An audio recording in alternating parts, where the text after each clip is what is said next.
Hi, I'm Billy, Whisky Exchange Ambassador. I'm here today to talk to you about No.3 gin. Now, No.3 brings together two very different sides of the history of gin into one place. It brings together both London and also the Netherlands. So No.3 is from the guys at Berry Brothers and Rudd, who are famed family-owned wine and spirits merchant, been going for literally hundreds of years. Their main office is at No.3 St James's, hence the name. But the No.3 comes up again a little bit later on as well. It may be a London gin, but the thing about London Dry gin, London Dry is a style, it's a name of a style of gin. It doesn't need to be made in London. And this London Dry is made in the Netherlands, one of the country's oldest gin distillers. And originally, our gin as we know it now came from a base of Dutch Geneva, and that comes from the Netherlands. So it's bringing together the historical side and the more modern style as London Dry gin developed. I was saying, No.3, it's based around threes. There are three fruits and three spices that go together to make the core of this recipe. So we have juniper, orange and grapefruit as our three fruits. Juniper's sort of a fruit, go with it. And spice-wise we have angelica, coriander and cardamom.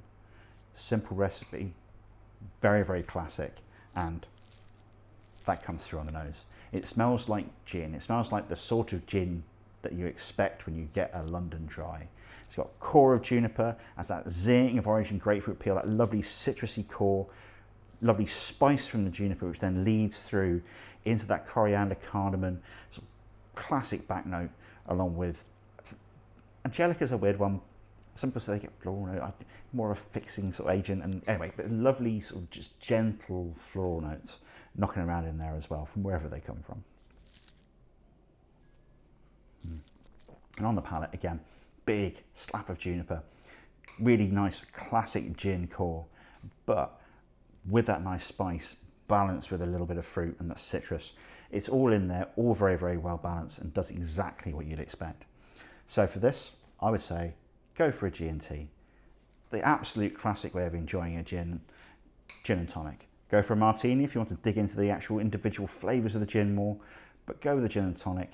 Any good quality tonic will be able to really nicely sort of balance with these guys. And when you're garnishing, again, very, very personal thing when you have such a classic gin. I like a slice of lime, but maybe a slice of grapefruit would go well with this one. But anyway, if you're looking for a classic, high quality gin, then I definitely recommend No.3.